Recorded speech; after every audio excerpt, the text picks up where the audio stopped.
गुज़श्ता रोज district administration Kishtwar की जानिब से जारी किए गए ऑर्डर के हवाले से मैं डिप्टी कमिश्नर किश्तवाड़ और ऑनरेबल एमएलए इंदरवाल से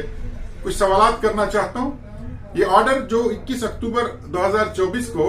डिप्टी कमिश्नर किश्तवाड़ के ऑफिस से चीफ प्लानिंग ऑफिसर किश्तवाड़ ने जारी किया है,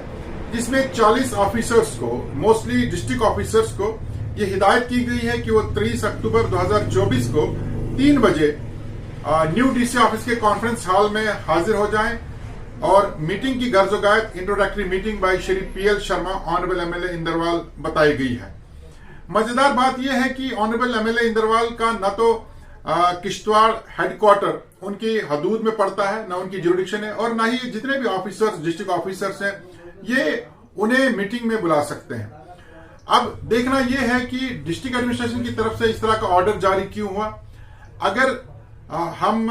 हॉस्पिटैलिटी एंड प्रोटोकॉल के वारंट ऑफ प्रेसिडेंसी को देखें तो उसमें जो प्रोटोकॉल एक एमएलए का है, स्टेट का, अगर यूटी की बात करें तो बहुत कम प्रोटोकॉल है। एक एमएलए अपनी कॉन्स्टिट्यूंसी के हदूद में अपनी कॉन्स्टिट्यूंसी के मुलाजमीन के साथ मीटिंग कर सकता है, मुलाकात कर सकता है, लेकिन कॉन्स्टिट्यूंसी के हदूद के बाहर, और वो भी डिस्ट्रिक्ट लेवल के ऑफिसर जिसमें एसएसपी और डिप्टी कमिश्नर लेवल के लोग हों, उन्हें एक इंट्रोडक्टरी मीटिंग में बुलाने के पीछे क्या गर्जोगायत है, इसकी वजाहत ऑनरेबल एमएलए और खासकर डिप्टी कमिश्नर के ऑफिस से जहां से ऑर्डर जारी हुआ है उन्हें करनी पड़ेगी। क्या ये अपीजमेंट पॉलिसी है? क्या न्यूली इलेक्टेड एमएलए को खुश करने की गर्ज से इस तरह की मीटिंग बुलाई गई है, या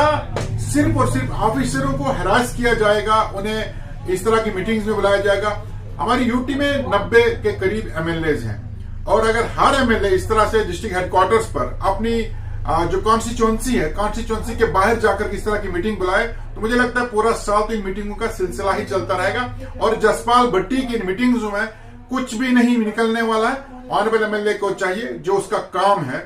चाहे वो लेजिस्लेशन का काम है, कानून बनाने का काम है, या लोगों की जो मुश्किलात है जिसके लिए उन्हें लोगों ने वोट करा है उसके लिए काम करे, बजाय इसके कि वो 40 ऑफिसर्स को वो भी अपनी कॉन्स्टिट्यूंसी के बाहर बुला करके उनके साथ इंट्रोडक्शन करना चाहता है। यहां पर एक और बड़ा सवाल यह पैदा होता है कि क्या एक एमएलए अपनी कॉन्स्टिट्यूंसी के बाहर, जो उसकी कॉन्स्टिट्यूंसी में जो एरिया नहीं पड़ता है, जो हेडक्वार्टर नहीं पड़ता है, क्या वो वहां मीटिंग बुला सकता है? क्या वो डिस्ट्रिक्ट ऑफिसर्स को इस तरह की मीटिंग में बुलाने का कोई अथॉरिटी रखता है? और अगर इस तरह की कोई अथॉरिटी नहीं, अगर प्रोटोकॉल ये डिमांड नहीं करता है, अगर हॉस्पिटैलिटी एंड प्रोटोकॉल का जो वारंट ऑफ प्रेसिडेंसी है उसमें ऐसा मेंशन नहीं है, तो डिस्ट्रिक्ट एडमिनिस्ट्रेशन के द्वारा इस तरह के ऑर्डर्स क्यों जारी किए गए?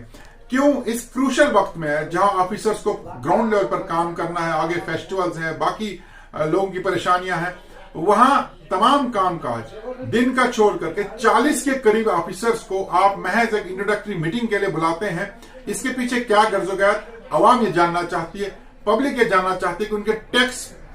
मनी से जो ऑफिसर्स को हम तनख्वाह देते हैं काम करने के लिए, उन्हें आप एमएलए की खुशनुदी के लिए, एमएलए को खुश करने के लिए अपने कॉन्फ्रेंस हॉल में बुलाते हैं, और ये कॉन्फ्रेंस हॉल कॉन्स्टिट्यूंसी किश्तवाड़ में पड़ता है, डिस्ट्रिक्ट हेडक्वार्टर कॉन्स्टिट्यूंसी किश्तवाड़ में, बल्कि कॉन्स्टिट्यूंसी पार्डर और किश्तवाड़ के दरमियान पड़ता है। एमएलए इंदरवाल का न तो यहाँ पे इसकी हदूद में आता है और न ही वो इस तरह का प्रोटोकॉल उसका है कि डिस्ट्रिक्ट ऑफिसर्स को मीटिंग में बुलाए। हाँ, मिनिस्टर हो सकता है, एक एमपी हो सकता है वो इस तरह की मीटिंग, या बोर्ड का चेयरमैन हो सकता है, लेकिन ऑनरेबल एमएलए, जहां तक मेरी नॉलेज के मुताबिक एक ऑनरेबल एमएलए अपनी कॉन्स्टिट्यूंसी के हदूद के बाहर न तो इस तरह की मीटिंग बुलाने के कोई अथॉरिटी रखता है, और न ही डिस्ट्रिक्ट एडमिनिस्ट्रेशन को इस तरह की मीटिंग बुला करके एक एमएलए की खुशनुदी करनी चाहिए। जनता जानना चाहती है, हम चाहेंगे कि ऑनरेबल एमएलए और डिस्ट्रिक्ट एडमिनिस्ट्रेशन इस बात की वजाहत करें।